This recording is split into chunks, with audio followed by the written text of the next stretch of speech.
জাতীয় নাগরিক পার্টির উদ্যোগে আমরা এই জুলাই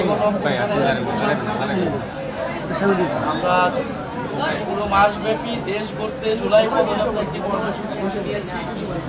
সেই কর্মসূচি 1 জুলাই থেকে সারা দেশে পদযাত্রা শুরু করেছে এবং পুরো 1 মাস এই পদযাত্রাটি চলমান থাকবে। এবং এই পদযাত্রায় মূলত আমরা বিভিন্ন জেলায় যাচ্ছি। আমাদের লক্ষ্য 64টা জেলায় যাওয়া এবং সেই জেলার সাধারণ মানুষের কাছে পৌঁছানো। সাধারণ মানুষ যে এই বর্তমান সময়ে যে সমস্যাগুলো নিয়ে তারা দুঃখ দুর্দশায় জর্জরিত এবং এই 24 গণ অভ্যুত্থানে তাদের যে প্রত্যাশা ছিল, আমাদের যে শহীদদের মর্যাদা, শহীদদের যে আকাঙ্ক্ষা ছিল, তার প্রতিটি বাস্তবায়ন হলো, কেন হলো না এবং কীভাবে সেটা আমরা একত্রে করতে পারি। জনমানুষের সাথে সেই সংলাপ এবং জন্য এই পদযাত্রা এবং এই পদযাত্রার মধ্য দিয়ে আমরা যেই জেলায় যাচ্ছি, যেই স্থানে যাচ্ছি, সেইখানের ঐতিহ্যবাহী স্থান, গুরুত্বপূর্ণ জায়গা, মসজিদ, মাদ্রাসা, আমরা সব জায়গায় আমরা সেখানে সাক্ষাৎ করছি, ভিজিট করছি। সেই ধারাবাহিকতা আমরা বরিশাল অঞ্চলে এসেছি। বরিশাল অঞ্চলে আমাদের কৃষ্ণমুখ চরমনাই দরবার আমরা আজকে এসেছি।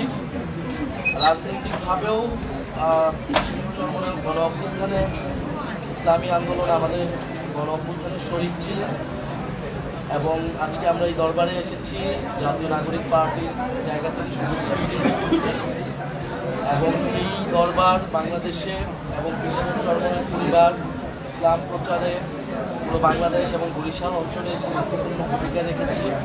এটা আমরা সকলেই জানি।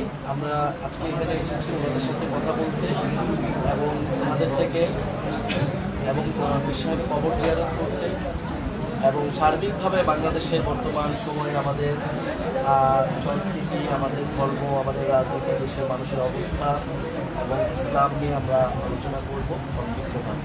এইটা কি আপনাদের রাজনৈতিক কোনো বিষয় এখানে আছে নাকি রাষ্ট্রসৌধের উপর? আপনারা তো বিভিন্ন জায়গায় অনেক যেখানে ঐতিহ্যবাহী মাদ্রাসা রয়েছে, দরবার শরীফ রয়েছে।